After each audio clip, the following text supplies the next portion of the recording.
Hello दोस्तों, स्वागत है आपका हमारे YouTube channel dark web star पे। और आज जो कहानी मैं आपको बताने जा रहा हूँ वो वास्तविक में घटी एक घटना है। तो चलिए बिना वक्त ज़ाया ना करते हुए कहानी पर नज़र डालते हैं। यह कहानी मैंने अपने गांव के ही एक बुज़ुर्ग जो कोलकाता में काम करते थे उनसे सुनी थी।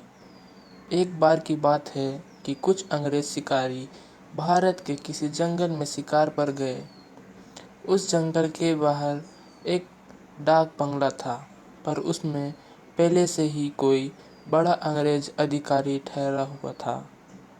आज तो इस अंग्रेज शिकारियों को जंगल के बीच बने एक पुराने डाक बंगले में रुकना पड़ा। इस डाक बंगले का रखवाला अपने परिवार के साथ रहता था और डाक बंगले में रुकने वाले लोगों की सेवा करता था। इस रखवाले के परिवार में उसकी बीवी और उसके 15 साल की एक लड़की रहती थी। एक शाम जब अंग्रेज शिकारी शिकार करके वापस डाक बंगले पर आए तो नहा धोकर पीने बैठ गए।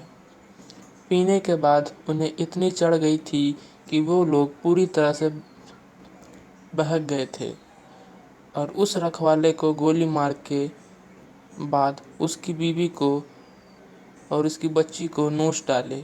इस पापियों को नशे में कुछ भी नहीं पता चल रहा था और नोचने के बाद उन दोनों को भी गोलियों से भून डाला और तीनों की लाश को डाक बंगले के पीछे दफना दिया।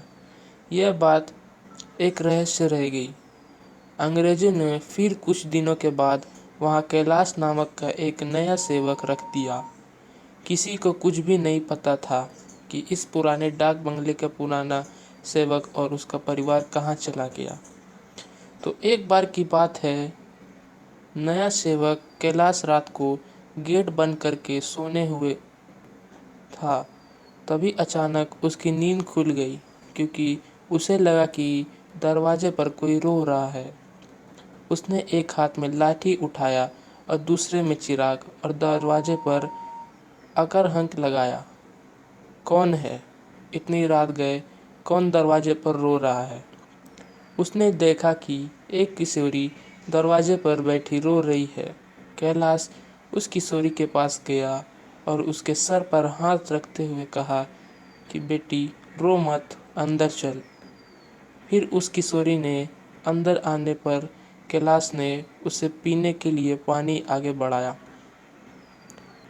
और पूछा कि बेटी तुम कौन हो और इतनी रात को अकेले इस जंगल में क्यों भटक रही हो? कैलाश की इतनी बातें सुनते ही वो किशोरी और तेज से रोने लगी। कुछ समय तक तेज तेज रोने के बाद वो थोड़ा शांत हुई और कैलाश को बताया कि वो इस डाक बंगले के पहले सेवक की पुत्री है। फिर उसने यह भी बताया कि कैसे 4-5 अंग्रेजी शिकारियों ने उसके पिता को मार कर और उसके बाद उसके माँ की आबरू को नोच डाला। फिर कैसे उसकी माँ और उसकी पिता को गोलियों से भून डाला और डाक बंगले के पीछे दफना दिया। उस किशोरी की इतनी बात सुनते ही कैलाश पूरी तरह सहम गया, पर निडरता दिखते हुए पूछा कि ऐसे कैसे हो सकता है? अगर तू मर गई है तो मेरे सामने कैसे बैठी है?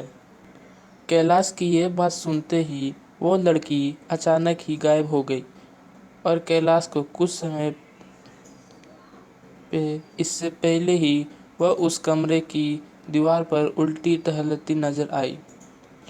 कैलाश यह नज़ारा देखकर पूरी तरह से सहम गया। फिर अचानक वो लड़की आकर कैलाश के सामने बैठी और बोली कि काका आप डरिए मत, मैं आपका कुछ नहीं बुरा करूँगी। धीरे धीरे कैलाश का डर जाता रहा और उसने अपने मस्तक पर आए पसीने को बूंदे को गमछे से पोंछ लिया। फिर उसी रात को उस लड़की ने वह जगह दिखाई जहाँ उन तीनों को दफनाया गया था। कैलाश ने कुल्हाड़ी से खोदकर उन तीनों को लाश को निकाला। फिर कैलाश ने उस किशोरी से वादा किया कि वह उन अंग्रेजी शिकारियों के खिलाफ कोर्ट जाकर केस करेगा और किशोरी को इंसाफ दिलाकर रहेगा। कैलाश की बातें सुनकर वह किशोरी रोते हुए बोली कि काका, आपको कुछ नहीं करना है, बदला तो मैं लूँगी, बस आप मेरी थोड़ी सी मदद कर दे।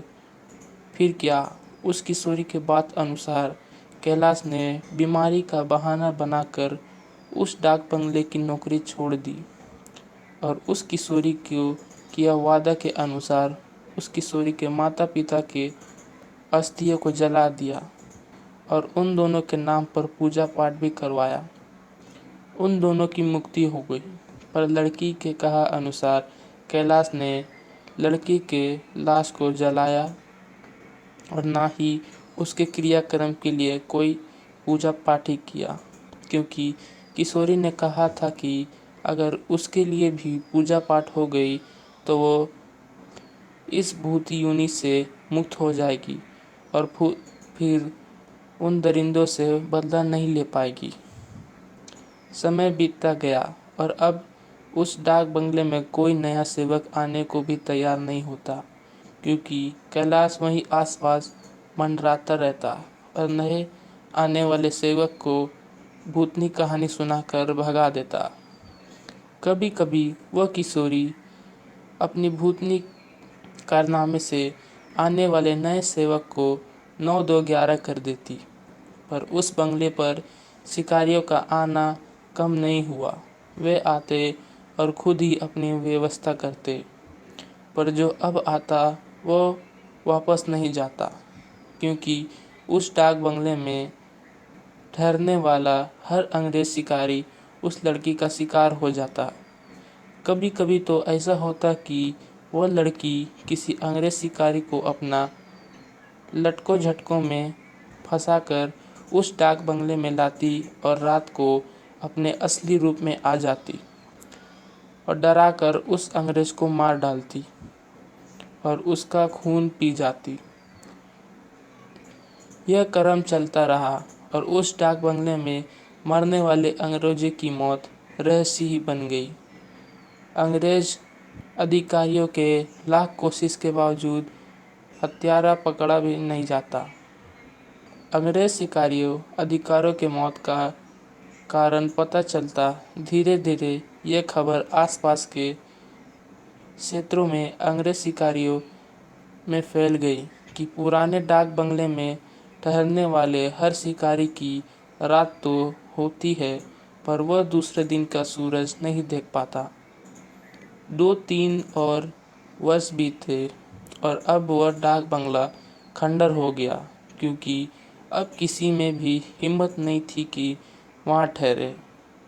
आखिर किसको अपनी जान की परवाह नहीं होती, पर वहाँ किशोरी भूती जो अब युवित बन गई थी, उसी डाक बंगले में रहकर अपने हत्यारों का इंतजार करती।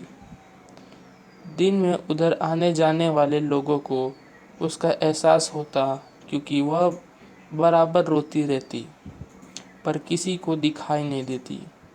एक बार की बात है कि वह युवा भूतनी उस जंगल में रह के एक युवा भूत तथा युवा भूतनी से संपर्क में आई। यह दोनों आदिवासी थे और जंगल में लड़ाई काट समय की अंग्रेज शिकारी के शिकार बन गए थे।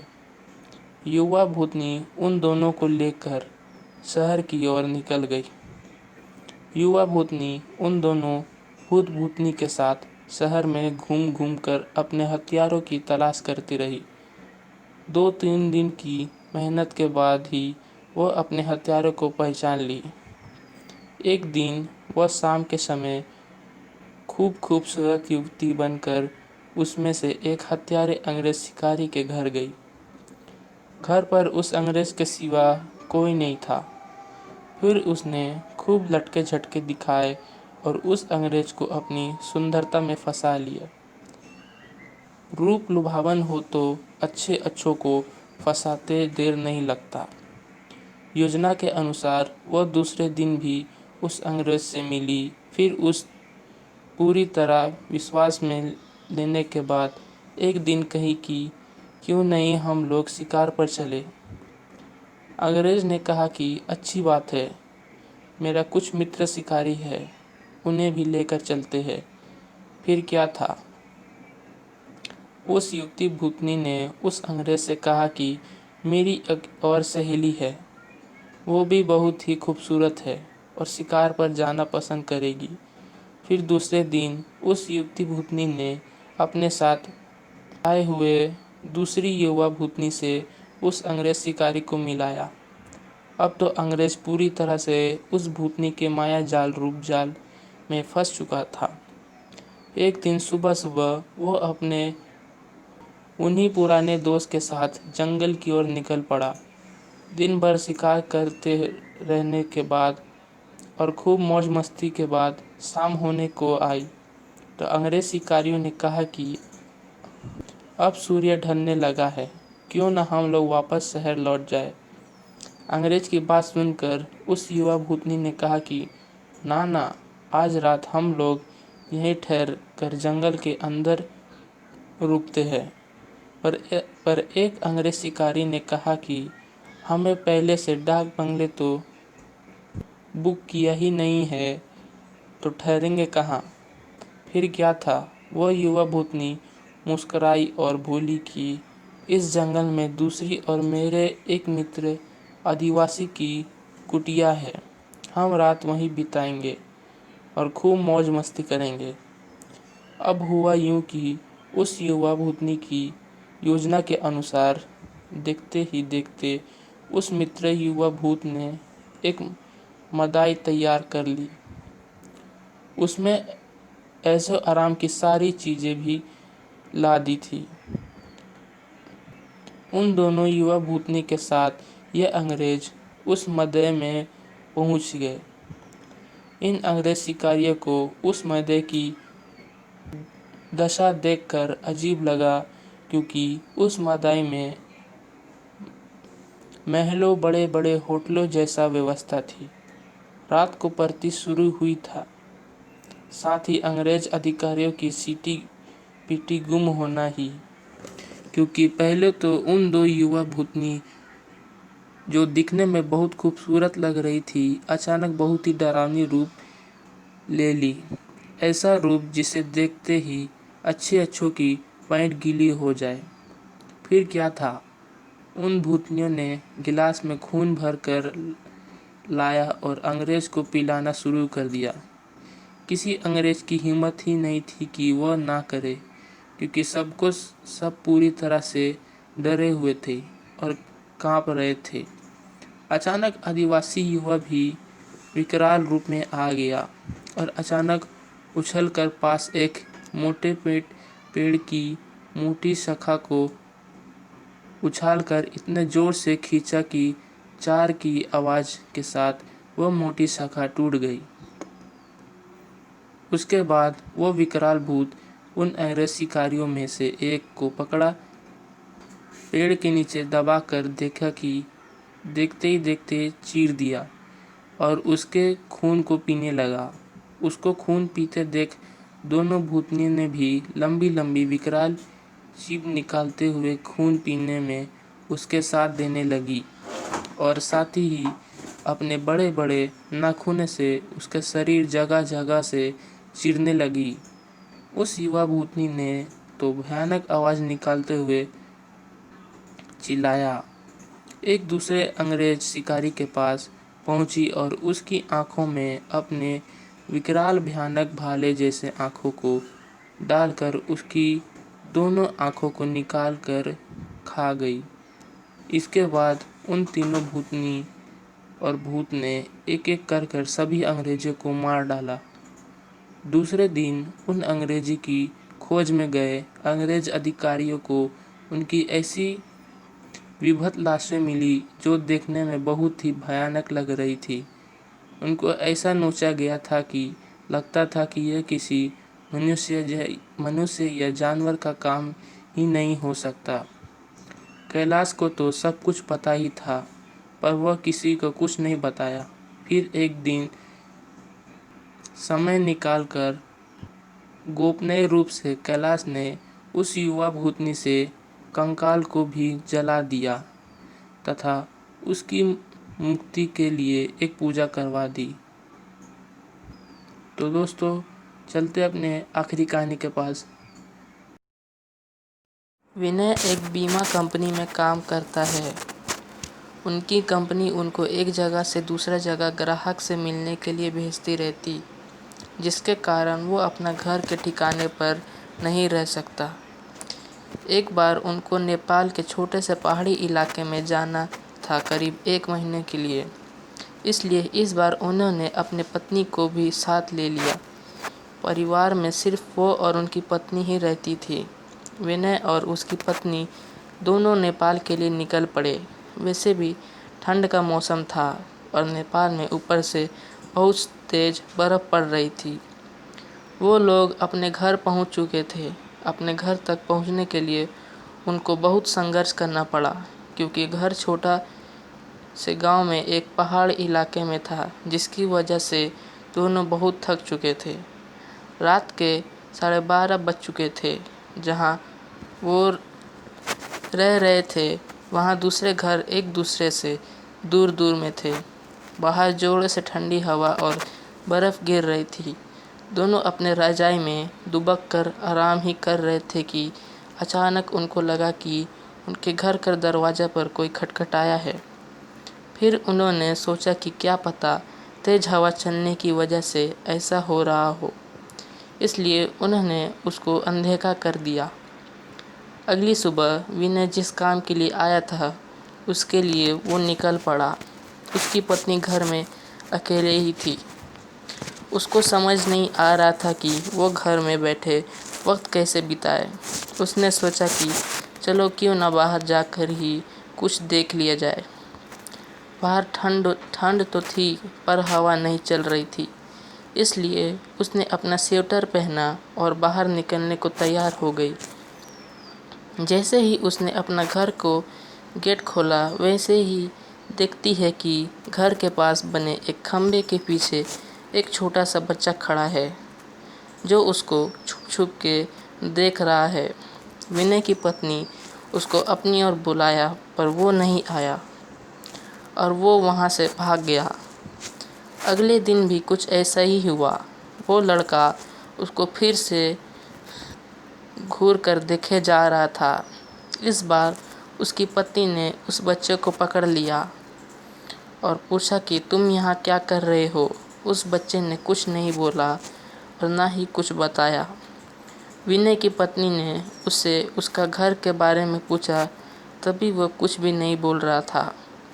आखिर में उसका नाम पूछने पर उसने अपनी धीमी सी आवाज़ में अपना नाम सूर्य बताया और फिर वहाँ से भाग गया। उसको उसका व्यवहार कुछ समझ नहीं आया। यह सिलसिला ऐसे ही चलता रहा। वह बच्चा रोज़ उसको खम्भे के पीछे निहारता रहता। उस दिन रविवार की रात थी। दोनों घर में आग ताप रहे थे, क्योंकि बाहर की हालात बहुत ख़राब थी। इतनी ख़राब कि कोई थोड़ी देर के लिए बाहर निकले तो उसकी जान ले ली। अचानक दरवाजे में किसी ने खटखटाया।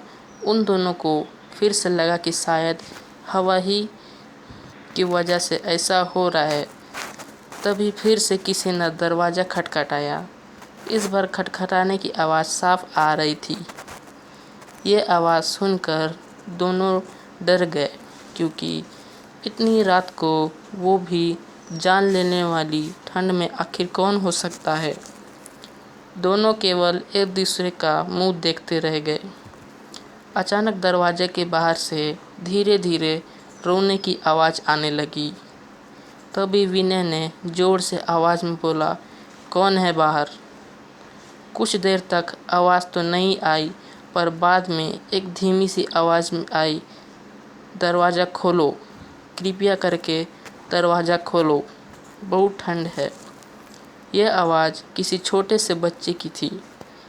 तभी विनय की पत्नी को यह आवाज़ जानी पहचानी लगी। उसने कहा कि ये तो वही बच्चा है कि जो रोज़ घर के बाहर खड़ा रहता था। विनय की पत्नी ने कहा कि हमें इसे अंदर लाना चाहिए। वो भागते हुए अभी दरवाजे के पास जा ही रही थी कि अचानक उनके घर के फ़ोन की घंटी बजी। फ़ोन एक पड़ोसन में रहने वाली औरत का था, जिसे आज ही विनय की पत्नी मिलकर आई थी। विनय की पत्नी ने फ़ोन उठाया।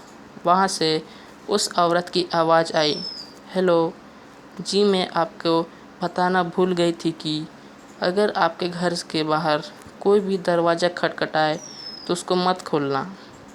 विनय की पत्नी ने कहा कि अभी मेरे घर के बाहर एक बच्चे की आवाज़ आ रही है जो दरवाज़ा खोलने को कह रहा है। तभी उस औरत ने कहा कि नहीं, आप बिल्कुल मत खोलना, वो असल में एक आत्मा है। यह जब तेज़ आंधी और ठंडी पड़ती है, वो तब सबके घर के बाहर जाता है और दरवाज़ा खोलने को कहता है। वो ठंड का बहाना बनाते हैं और दरवाज़ा खोलने की कोशिश करता है। अगर कोई गलती से भी दरवाज़ा खोल देता है तो वो अगले ही दिन बर्फ़ में दबा हुआ मिलता है। ये सुनते ही जैसे उनके पैरों से ज़मीनें खिसक गई। वो सोचने लगी कि जो बाहर दरवाज़ा खटखटा रहा है वो असल में एक आत्मा है। उन्होंने दरवाज़ा नहीं खोला। अगले ही दिन वो दोनों भागकर पड़ोसी के पास गए और पूरे मामले के बारे में पूछा। उस औरत ने बताया कि इस गांव में एक परिवार रहता था। पहाड़ टूटने की वजह से उस परिवार का विनाश हो गया। बस एक बच्चा बच गया। वो दूसरे के घर जा जाकर खाना मांगता। एक दिन बहुत ज़ोर से बर्फ़ की आंधी पड़ रही थी। वो दूसरे के घर के बाहर दरवाज़ा खटखटा कर घर के अंदर आने को गुहार लगा रहा था, पर किसी ने भी उसका गुहार नहीं सुना। ठंड की वजह से सब अपने घरों में दुबक के बैठे हुए थे। कल सुबह होने पर उस बच्चे की लाश बर्फ़ में अकड़ी हुई मिली। आज भी कभी भी जोरों से बर्फ़ की आंधी आती तो उसकी आत्मा सबके घर के पास आती है और गुहार लगाती है। यह सब सुनकर दोनों हैरान रह गए, लेकिन वो वहाँ 1 महीना जब तक रहे तब तक 3 या 4 बार उनके साथ ऐसा ही हुआ। लेकिन विनय का काम ख़त्म हो जाने पर वह वहाँ से चले गए। पर विनय की पत्नी के दिमाग में एक रहस्य हमेशा बनकर रह गया कि उस घटना को जो बच्चे उस रोज़ घर के बाहर दिखता था वो कभी नहीं दिखा। तो इसी के साथ आज की कहानी हमारी समाप्त होती है। अगर आपको कहानी अच्छी लगे होंगे तो हमारे चैनल डार्क वेब स्टार को सब्सक्राइब करें। तब तक के लिए गुड बाय।